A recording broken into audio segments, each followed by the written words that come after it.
She didn't just grow up in front of cameras. Her entire childhood was built around them. Before she could understand life, her life was already content. But the real question is this: what stays with a child when the world only ever sees the edited version of their reality? Hannah Gosselin is an adult now, and she remembers everything that never made it to television. Not the polished storyline audiences were shown, but the unfiltered version that existed when filming stopped. And her reflections on growing up inside that household have led many former viewers to question the show they once trusted. Jon Kate Plus 8 was presented as controlled chaos, a large family, strict routines, and a mother managing an overwhelming household while cameras documented it all. What viewers rarely processed was that there was no real separation between filming and living. Cameras were part of everyday existence, meaning privacy wasn't something the children fully had. Hannah was born in 2004 into the Gosselin family of 8 siblings, already an unusually complex household before television ever arrived. By the time filming began, when she was 3, being recorded wasn't an event. It was normal life. Growing up meant growing up on camera. Kate Gosselin's household rules were strict and highly structured, which viewers often saw as organization under pressure. But for the children, it meant constant expectations and limited emotional space. As the show became a hit, the family's private struggles became public. In 2009, Jon and Kate's divorce played out on television, reshaping the entire family dynamic. Hannah was 5 when her parents separated on screen, old enough to feel the shift, too young to understand it, and always surrounded by cameras capturing every moment.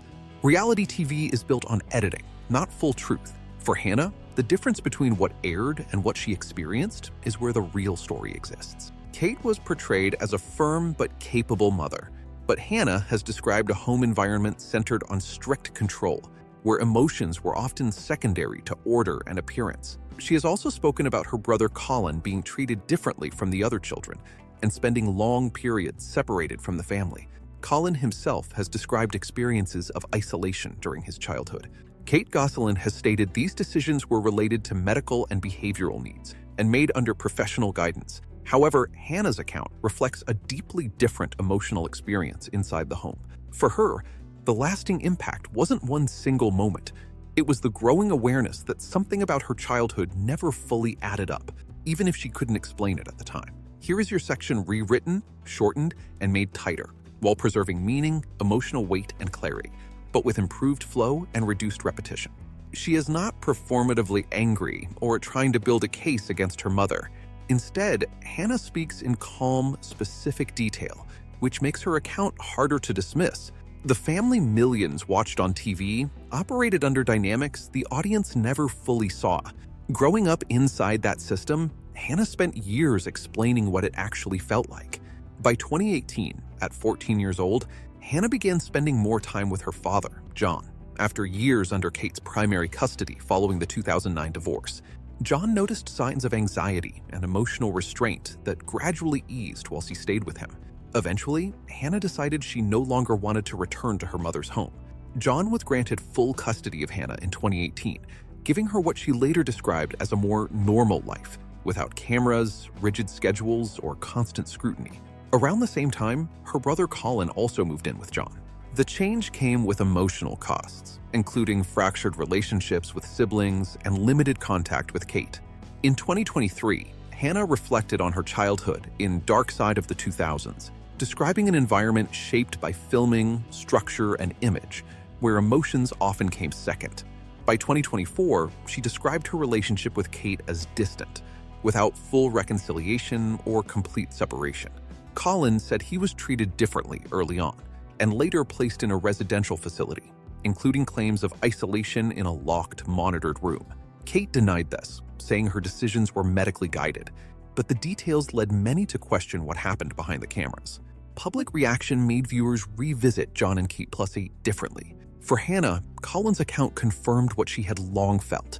Something in her childhood was deeply wrong. By 2024, she was 20, living a life fully separate from her childhood on television.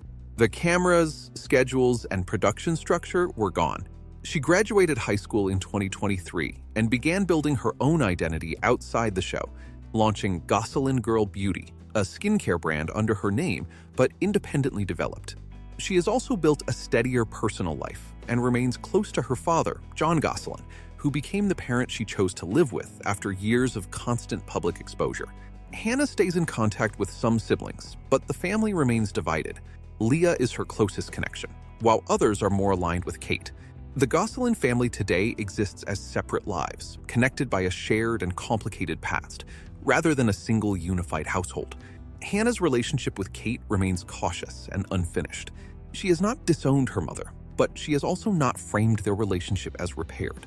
Instead, she describes something in between: limited contact, ongoing distance, and an unresolved effort to understand how to relate to someone who is both a parent and a source of harm. That contradiction sits at the center of her story, because Hannah has never suggested her mother felt nothing for her children. Instead, she suggests something harder to process, that care and harm may have coexisted in the same home. And that creates a kind of emotional complexity that resists clean resolution. What makes Hannah's experience important in the wider context of reality television is not just what happened in her family, but what her perspective represents. She is part of a generation of child reality stars now speaking as adults about what it meant to grow up on camera, without consent or control over their public identity. Her story is one piece of a larger reckoning with a format that turned childhood into content. Hannah didn't choose to be part of that system. She was born into it, grew up inside it, and eventually stepped away from what she could leave behind. What remains is her voice, and the questions her story forces us to ask. If a child can grow up on television and still have their most important experiences go unseen, how much of what we were shown was ever the full truth? And if truth and forgiveness exist in the same family, do they ever truly align? Or do they always pull in different directions?